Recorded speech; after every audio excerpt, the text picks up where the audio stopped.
Последното видео от този раздел се нарича линейна нотна система или нотно писмо.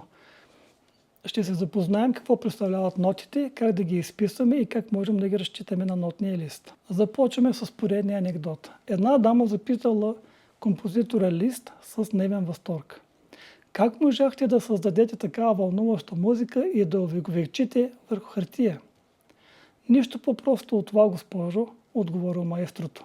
Отивам в книжарницата, купувам нотни листа, вземам перото, топя го в мастилницата и пиша ноти, докато изпълня редовете. Това е всичко. Този раздел ще ни помогне да разчетем нотния лист, на който има изписани нотни знаци, думи, символи. Нотният лист е средство за комуникация между композитора и публиката.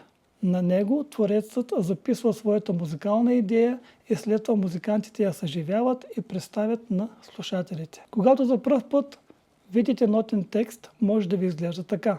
Но след известна практика и познание най-вероятно ще започне да ви изглежда така. Също така разбираемо е, че ако искаме да научим нотното писмо, първо трябва да посеем семената на знанието и грижливо да ги поливаме чрез упражнения и практика. Нотното писмо е музикален език и има следните елементи: петолиния, ноти, ключ, паузи и други. Петолинието е съставено от 5 успоредни хоризонтални линии на равни разстояния една от друга, които образуват 4 междулинии. Спомагателните линии се прибавят, когато е необходимо да се запишат ноти извън петолинията. Пишат се над и под петолинията и също са 5 на брой. Ноти са писмените знаци, с които се записват тоновете. Могат да се поставят на линиите и между тях. Понякога са запълнени, понякога са празни. Те показват височината и трайността на тона. На тази схема са представени части на нотата. Тя има къмшиче, отвесна черта, елипса, овално кръгче. Времетраенето на нотите се изписва с различни нотни знаци. Те се обозначават така. Цяла нота има трайност 4 времена, незапълнена елипса, без отвесна черта и без къмшиче.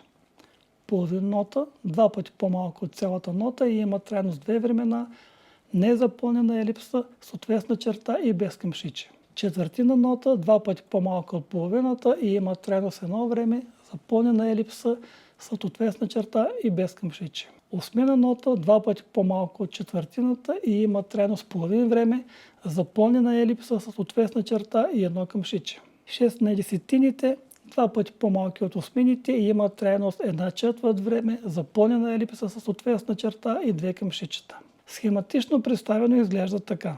Байрачетата на осмини и 6 на десетини могат да се заменят с хоризонтални права черта. 1 черта за осмини, 2 черти за 6 на десетини. Схематично нотите на петолинията изглеждат така. Написаните на петолинията ноти могат да бъдат прочетени само при наличието на определен ключ. Нотният ключ е писмен знак, който се поставя в началото на петолинията и показва мястото на определена нота и в коя октава е. Най-разпространеният е ключът Сол, който ще използваме главно в настоящия курс. Ключът Сол показва мястото на нотата Сол от първа октава. Изписва се последния начин. Ако сте се опитвали да напишете ключ Сол и не ви се е получило добре, не се притеснявайте. Велики композитори също са изпитвали затруднение. Друг ключ, макар и по-рядко да се използва в този курс, е Фа ключ, който показва мястото на нотата Фа от малка октава. Той се използва главно за нотиране на ниските тонове.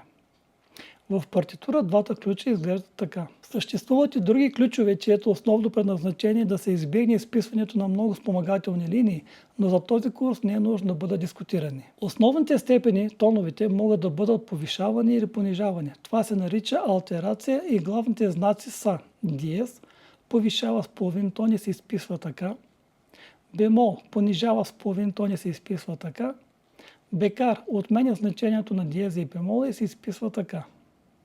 Тези знаци се пишат пред нотите и се отнасят за всички еднакви ноти в такта. Нека да се запознаем с паузите. Паузата е прекъсване на звучението за определено време.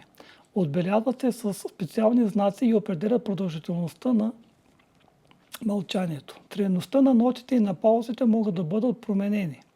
Това се получава, като се постави точка отдясно на нотата или на паузата. Поставената точка увеличава трайността с половината на знака, към която се отнася. Друг термин, който може да срещнем, това е темпо. Темпото е бързината, с която се изпълнява дадено произведение. Основно има 3 вида темпа – бързи, бавни и умерени. Бързите са алегро, което означава весело, престо означава бързо, или виво, което означава живо. Бавните са адажио, което означава бавно, ларго, което означава широко. А умерените са модерато, което означава умерено, или анданте, което означава спокойно. Нека да обясним и размерът. Размерът е писменият израз на метрума и се записва в началото на първото петолиние. Изразява се с числена дроб, като числителът показва броя на времената в един такт, т.е. доколко броим, а знаменателът колко време е една нотна стойност. Ако знаменателът е 4, едно време в такта е четвъртина нота. Ако е 8, едно време е осмина нота. Размер 4 четвърти означава, че в един такт има 4 четвъртини. 3 четвърти означава, че в един такт има 3 четвъртини. Размерът 4 четвърти може да бъде записан и така. Такт е тази част от нотния текст, която започва от силно време и завършва пред следващото силно. Тактовете се разделят с тактова черта. В нотния текст такта изглежда така. Какво представлява алф такт или непарен такт? При алф такт в първия такт има непарен брой времена. Последният такт също е непарен, но сумирано образуват необходимия брой времена. В посочения пример, първият такт според размера трябва да има 3 четвъртини, а има само 1 четвъртина. А последният такт има 1/2 и така сборът на първия и последния такт е 3 четвъртини. Какво представляват легато и легатура? Значението на термина е, че означава свързано, не насечено изпълнение на нотите и се означава с дъгичка. При легато дъгичката е между различни тонове, а при легатурата е между тонове с еднаква височина. Чрез легатурата се удължават нотните стойности. Може да се срещне при ритмичната група синкоп. Пример за легатура. Какво представлява знака за повторение? При повторение на част от произведение, което се различава само по заключителната част, се използва знак за повторение. Дебела вертикална черта до нея, тънка вертикална черта и 2 точки. Поставени отляво показват откъде да започне повторението, а отдясно кога трябва да започне повторението. Т.е. двете заграждат повторението. При първото изпълнение се изпълняват тактовите обозначения с 1, а при повторението се прескачат тези тактове и се изпълняват тактовете с цифра 2. Ето и конкретен пример. Понякога ще видите знакът 8 поставен над или под петолинията, означава, че нотите, написани след него, трябва да се изпълняват една октава по-високо или съответно една октава по-ниско. В заключение можем да кажем, че ако мислите, изучаването на класическия нотен текст е трудно, то представете си пред какво предизвикателство са изправени оркестрантите, когато получават подобен нотен лист. И ако позволите един съвет от мен, колкото и да ви е трудно, в началото не се отказвайте. Ще бъда до вас и когато на практика усетите с пръстите си това, което е описано по-горе, ще добиете по-голяма увереност.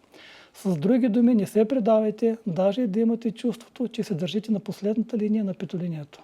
Завършваме с поредния анекдот. Биографите на Франц Шуберт разказват, че след написване на дадена творба, композиторът загубил интерес към нея.